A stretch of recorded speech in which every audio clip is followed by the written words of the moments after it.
r/Zeus presents Doctors of Reddit. What is the weirdest thing a patient wouldn't admit?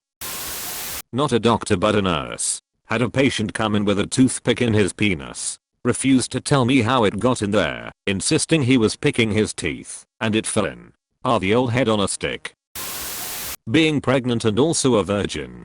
People actually believe women can get inseminated in a public pool, or after their parents had sex in the jacuzzi and the girl uses the jacuzzi, and is inseminated by the father. I was once marked as pregnant by mistake. When I went into the they were talking about the tests they needed to run, but they couldn't give me medication, because of the baby. At that point I said, hold up, there is no way I'm pregnant.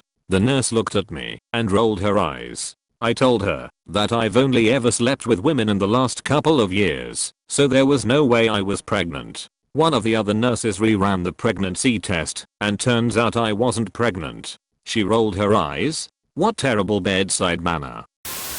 I admitted a guy for chest pain. As part of the workup, I did a urine drug screen which came back positive for cocaine. After the rest of his cardiac workup was negative, I said to him, good news, you didn't have a heart attack. It's likely that your chest pain was caused by cocaine. His answer, I didn't use cocaine. See, I was at a party and people had some lines of cocaine out on a table. As I was walking by, an oscillating fan blew the cocaine into my face, which is why my urine was positive. MMMHMM.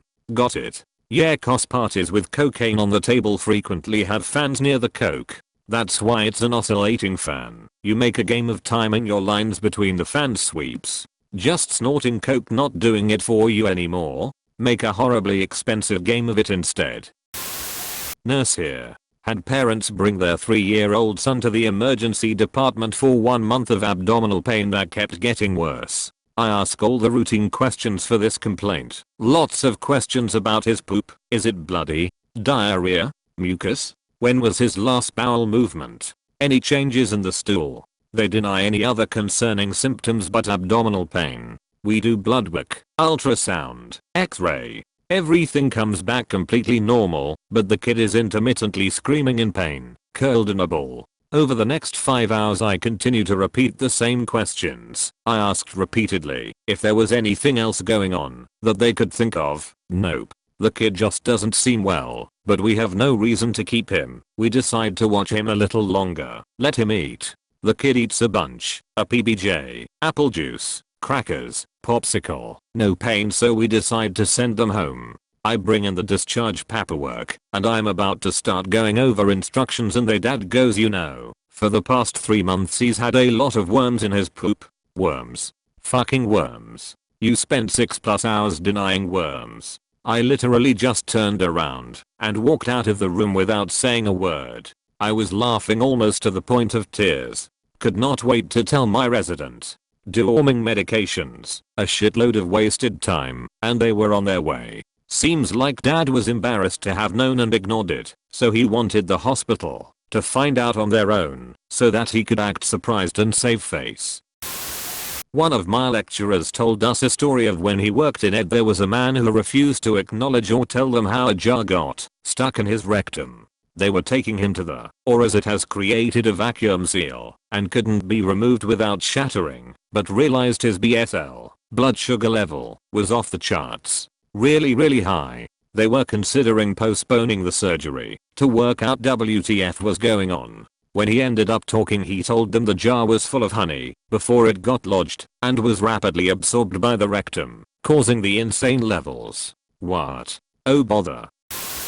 I'm a pediatric dentist, so maybe not the type of doctor you were looking for, but this one throws me for a loop every time, so I'll share it. When I sedate kids they have to be NPO for 8 hours before, so I always ask if they had anything to eat or drink in the morning. Parents never want to admit their kid ate or drank, even when I remind them it's very important, because if they vomit and aspirate they could die. Often they try to minimize it and say it was just a few bites, but one kid walked in eating a bag of Cheetos at reception, and then the parent insisted to me that they hadn't eaten. Yeah, I'm 100% not sedating your child today. How stupid can parents be?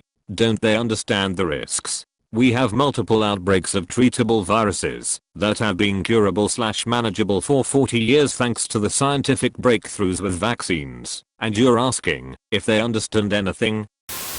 Obligatory, not a doctor, I'm a nurse. We had a patient come into the operating room for brain surgery. Probably a mid-50s guy with a nice head of light brown hair. Before a patient comes into the actual, or we ask them a series of questions, including whether they have any implants, jewelry, non-hospital clothes on, etc.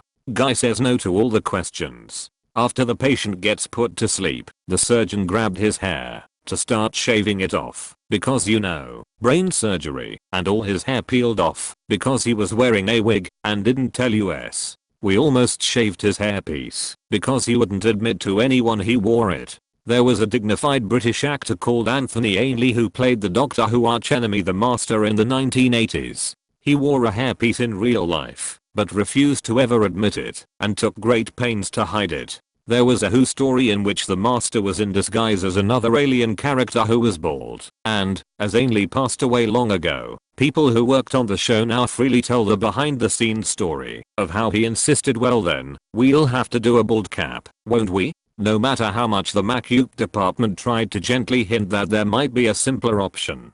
So, the Macupe folks dutifully sat this gentleman in his Macupe chair and proceeded to stretch a rubber bald cap over his toupee. Of course they couldn't quite make it work. That's an insane thing to try to do. In deference to the actor's vanity, they took him from the communal Macupe area back to his own dressing room, did his alien Macupe onto his actually bald head, then brought him back out, and pretended they had just done a very successful bald cap and everyone else just went along with it. I say this as a comfortably bald guy myself. Some people can get very freaking weird about hiding their baldness.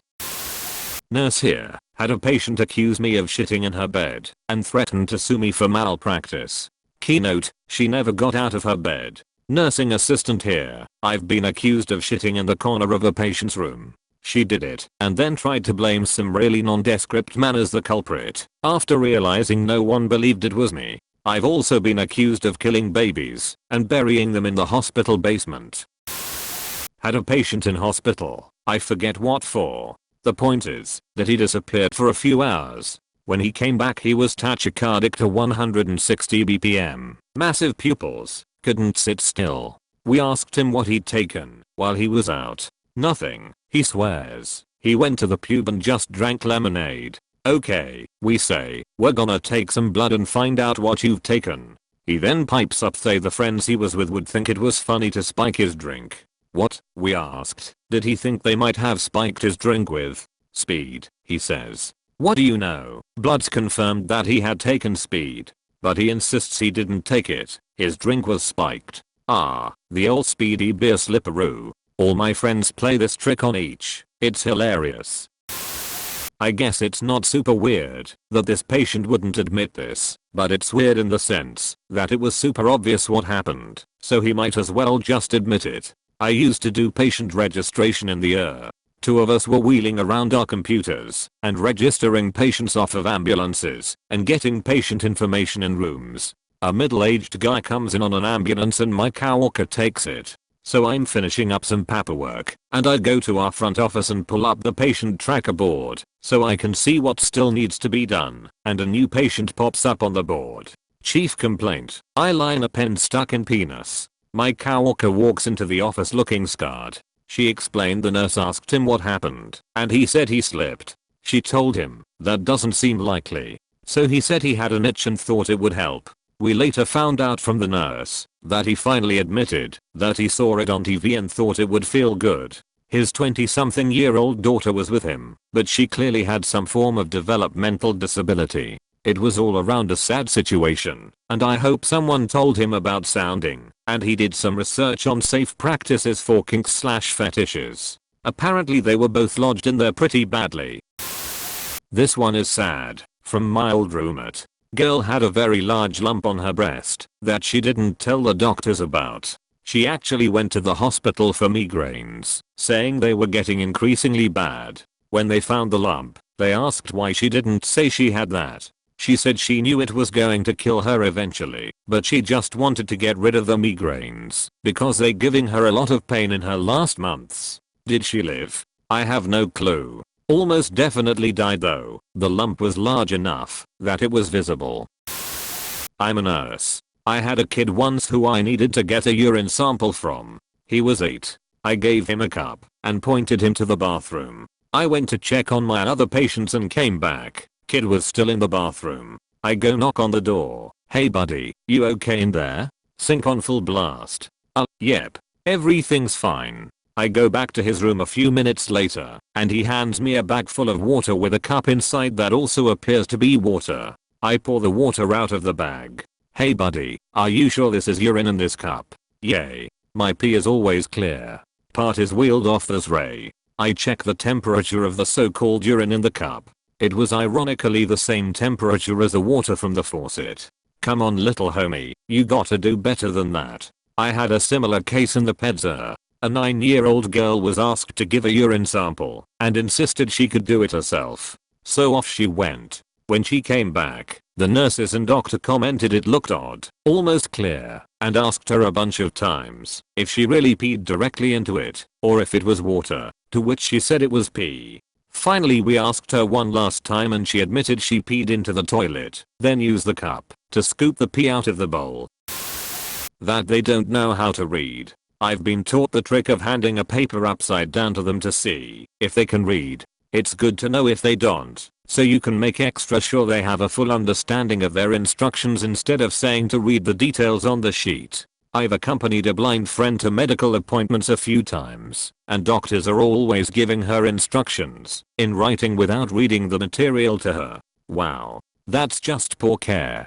Do they also print it quite large for her to read? I work with several blind PTS. I've asked my company to pay for braille versions of our material for those that could use it. I love my company because if it's best for they agree to it.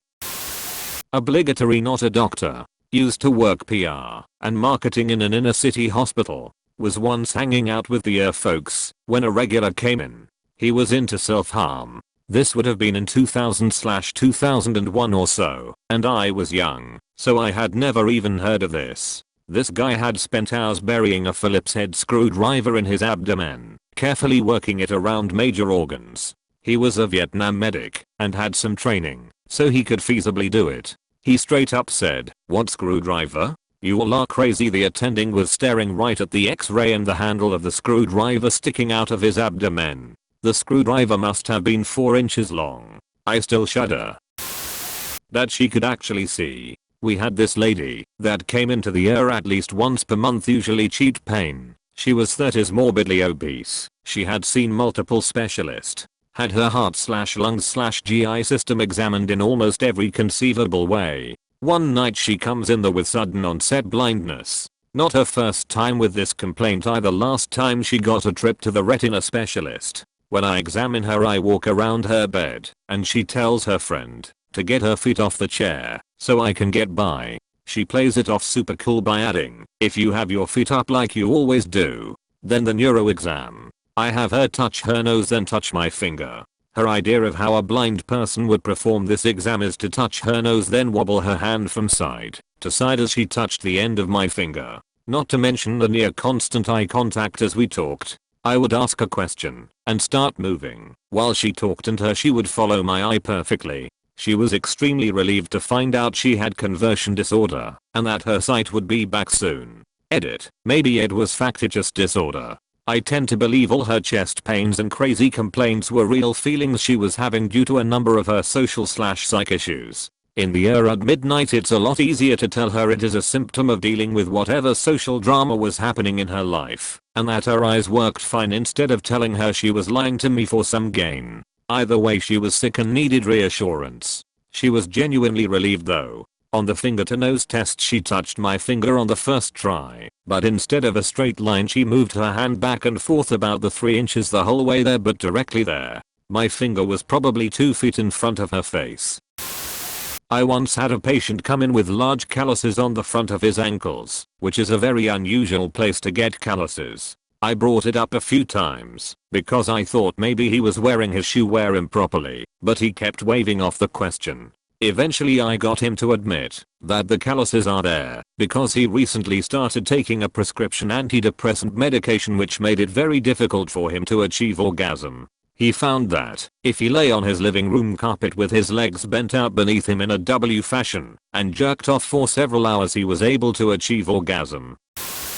Thank you very much for watching until the end. For your daily dose of dopamine, please subscribe. I post daily Reddit videos. Either way, I wish you a great day.